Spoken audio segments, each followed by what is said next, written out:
Something leads each and every one of us. It might be a god. It might be a philosophy. It might be a cultural expectation or the very urge to break those down. If we take a step back and think about what we are all following, it boils down to one simple thing. We are all led by example. We are all inspired by someone or something who made an impact on our lives, who showed us what to do or what not to do, how to view others or not to view others, how to make our world a better, safer, and a peaceful place. The strongest examples are those that are closest to us. For me, it was the people I work with. For Wala, it was her family. For you, it might be a teacher or a friend, a mentor or a colleague. Whatever or whoever it might be, the lesson we learned resonate most deeply when they come from something near to us.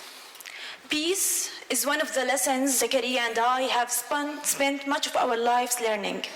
What it means, how to build it, and what it takes to pass it on. Especially within the last decade, this building and passage of peace has become even more personal to each of us. In Jordan and Lebanon, as the crisis in Syria has seen, more and more refugees are being displaced. We have witnessed the need for peace to be built and passed on like never before. It is why each of us started volunteering at the first place years ago, and what led us eventually to Generations for Peace.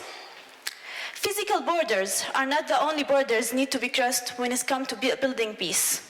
Borders that most of us cross every day within our real life, within our jobs, within our conversations, play an important role in how we transform conflict and instead build sustainable peace.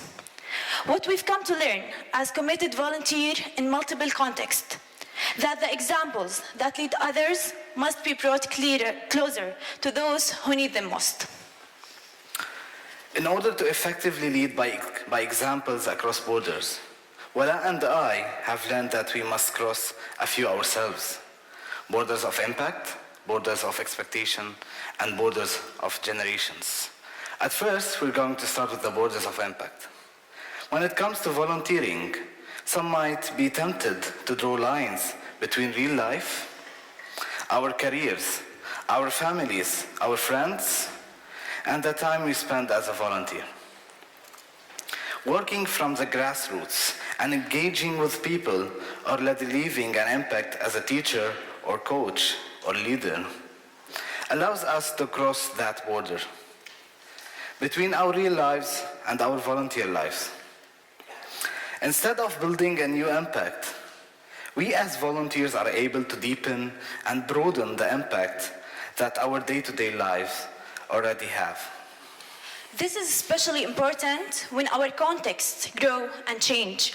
Today, as hundreds of thousands of refugees integrate more and more into local communities, this change is inevitable.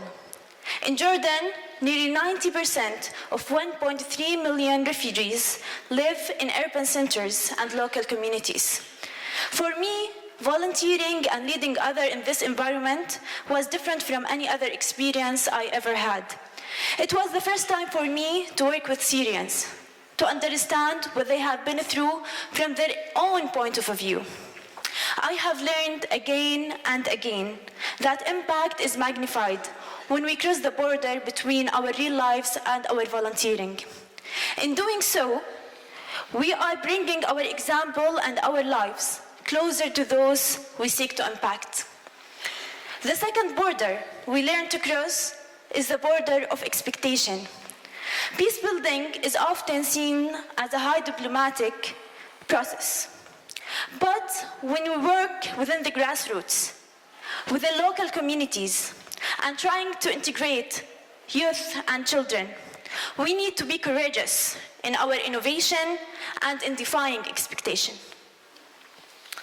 Much of the work I have done as a volunteer has involved everyday activities like arts and sports to break down barriers and transform conflicts. Both arts, and especially sports, are becoming more widely recognized as effective ways to invite people to cross borders that once divided them. Sports is a universal language that can be understood by anyone, making it an effective form for peace building across cultural and social borders. The time I have spent with Palestinian Syrian refugees in Lebanon has been deeply shaped by influence of arts. Some of the boys and girls we worked with viewed the arts as something restricted. But through the arts they saw and began to create, they realized that they had found an outlet for their stories. Some were empowered by abilities they had not known they had. Many were inspired by watching us as volunteers and those around them as their peers, expressed themselves in a way that they had not known they were possible. By crossing the border of expectation, we create safe spaces that provide the opportunity for those whose voices might not yet have been heard, to share them in the way they might never have thought possible. In doing so, we bring examples of peace building closer than they ever knew they were. The final border we must cross is the border of generations. Building peace is not just up to us, it's up to those we are involved with. If we expect the peace we're building to outlive us, we must be actively passing it on by crossing generational borders, building not only peace, but also peace builders who can continue that process. The relationships we create and maintain will determine how peace is passed across generational borders. Saleh was one of the refugees I worked with in Lebanon. The memories of the war he had witnessed was so vivid. The trauma he now experienced was so intense. His life had been so difficult that he at one point thought it would be best simple to end it. Being surrounded for so long by dedicated volunteers changed that. Now he volunteers with others who are experiencing what he once did, spreading impact and creating peace builders who will both build peace and pass it on. The theme of this peace talk is peace without borders. But before we can have a peace that has no borders, we must make a habit of recognizing and crossing the borders that exist in our day-to-day lives, stamping out and erasing the lines in the sand that divides us from them. It is up to all of us not only lead by example, but to bring that example as close as possible to those we seek to impact. A peace for all, regardless of the borders that separate us, be they along lines of race, nationality, ethnicity, religion, tribe, gender. This is the peace we seek to build and sustain. The strongest examples are those that are closest to us. This is the example we seek to lead by, one that not only crosses the borders that divide us, but erases them all. Thank you.